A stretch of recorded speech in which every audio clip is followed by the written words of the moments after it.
बिस्मिल्लाहिर्रहमानिर्रहीम। आज का lecture Oxford think new syllabus mathematics 8 addition book 2 या D2 से लिया गया है। लेक्चर शुरू करने से पहले आपसे गुजारिश है कि इस वीडियो को लाइक करें और मेरे चैनल को सब्सक्राइब करें ताकि हर आने वाला लेक्चर आप तक पहुंच सके। आज का लेक्चर चैप्टर 3 लीनियर इनइक्वालिटी से लिया गया है। एक्सरसाइज 3A उसका क्वेश्चन नंबर 3 है, उसका फर्स्ट पार्ट है find the smallest rational value of y that satisfy the inequality 8 less than और इक्वल टू 7y। अच्छा, ये एक इनइक्वालिटी दी हुई है। एक्चुअली जो आपकी इनइक्वालिटीज होती हैं इनको हम लिमिटेशंस भी कहते हैं, प्रॉब्लम्स भी कहते हैं, या हमारी कंस्ट्रेंट्स होती हैं। यहां वो कह रहा है जी आपने y की वैल्यू फाइंड करनी है। ठीक है, y एक रैशनल नंबर है और इसकी जो है वो आपने सबसे छोटी वैल्यू जो है वो आपने फाइंड करनी है। वो कौन सी है? लीजिए हम स्टार्ट करते हैं।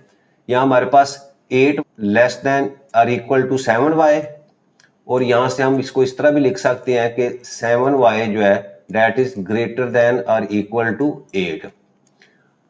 अब y के साथ जो है y को हमने आइसोलेट करना होता है। आइसोलेट से मुराद ये है कि y के अलावा आपकी इस साइड के ऊपर, लेफ्ट साइड के ऊपर कोई और भी वैल्यू नहीं होनी चाहिए, ना उसकी मल्टीप्लिकेशन में, ना डिवीजन में, ना एडिशन में, ना ही सब्ट्रैक्शन में।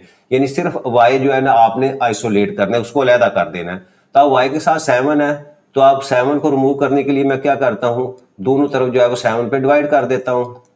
लेफ्ट साइड पे भी किया और राइट साइड के ऊपर। अब यहाँ से 7 से कैंसिल हो जाएगा और यहाँ से y की वैल्यू जो है वो आपके पास आ जाएगी जी ग्रेटर देन और इक्वल टू 8/7।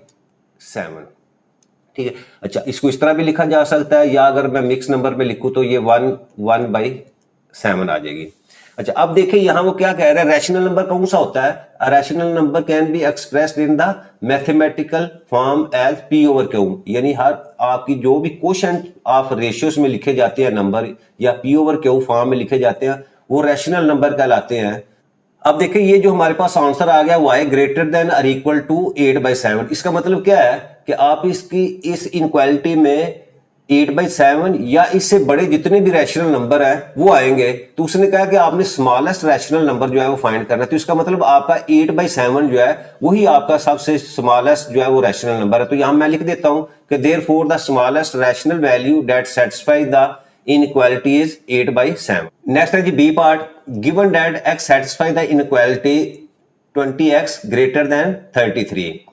ये एक इनक्वालिटी दी हुई है। वो कहता है जी आपने x की वैल्यू यहां से फाइंड करनी है जो इस इनक्वालिटी को सेटिस्फाई करे। अच्छा, और साथ ये भी कह दिया है कि आप x जो है वो यहाँ प्राइम नंबर है, यानी x प्राइम नंबर है, आपने उसकी सबसे स्मॉलेस्ट वैल्यू जो है वो फाइंड करनी है और जो इस इनक्वालिटी को जो है वो सेटिस्फाई करे। लेकिन स्टार्ट करते हैं। अब यहां हमारे पास है जी 20x ग्रेटर देन 33। अब 20 को हमने खत्म करना है यहां से, तो हम क्या करेंगे, दोनों तरफ जो है वो 20 से डिवाइड कर देते हैं। इधर भी 20 से डिवाइड किया और राइट साइड के ऊपर भी 33 को 20 पे डिवाइड कर देते हैं।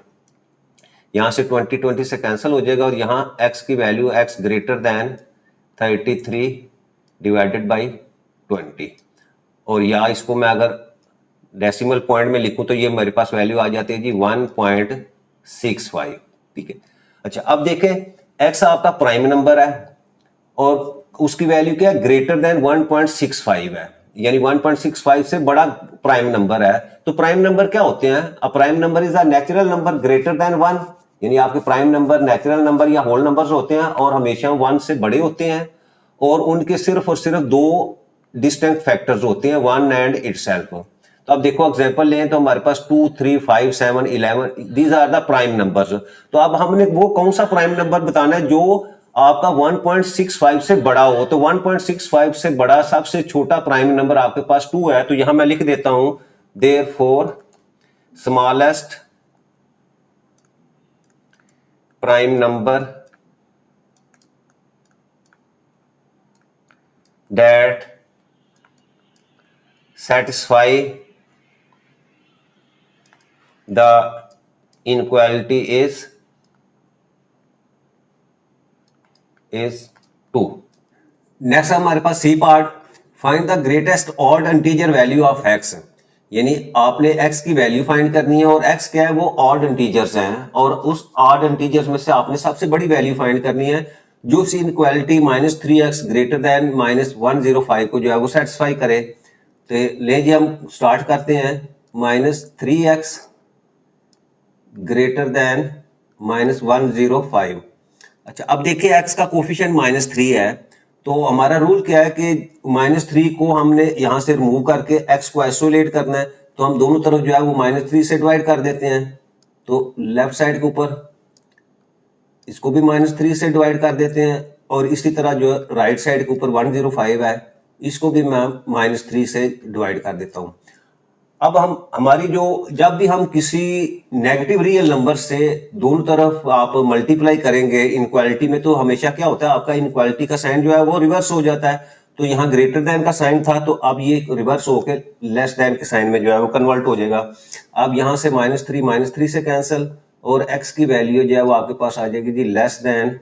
यहाँ से भी आप जो है वो माइनस माइनस प्लस आपके पास हो जाएगा, और इसको सिंप्लीफाई करें, 3 1 जा 3, 3 3 दा 9 और 3 5 दा 15, तो आपके पास वैल्यू आ जाएगी जी 35।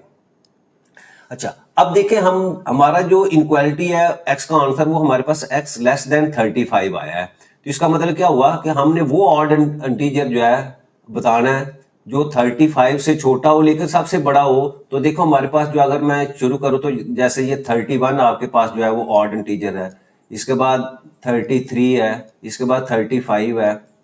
तो ये ऑड इंटीजर्स हैं, क्योंकि ऑड इंटीजर्स कौन से होते हैं, जो 2 के ऊपर जो है वो एग्जैक्टली डिविजिबल नहीं होते, जैसे 1 3 5 7 और इसी तरह -1 -3 -5।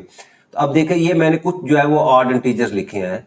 तो अब लेस देन 35, अब देखो 35 से लेस होना चाहिए, तो 35 से लेस आपके पास कौन सा ऑड इंटीजर आता है, वो 33 आता है। लास्ट के ऊपर हम स्टेटमेंट लिख देते हैं, therefore the greatest odd integer that satisfy the inequality is 33। तो ये हमारा क्वेश्चन नंबर 3 जो है वो कंप्लीट हो जाता है।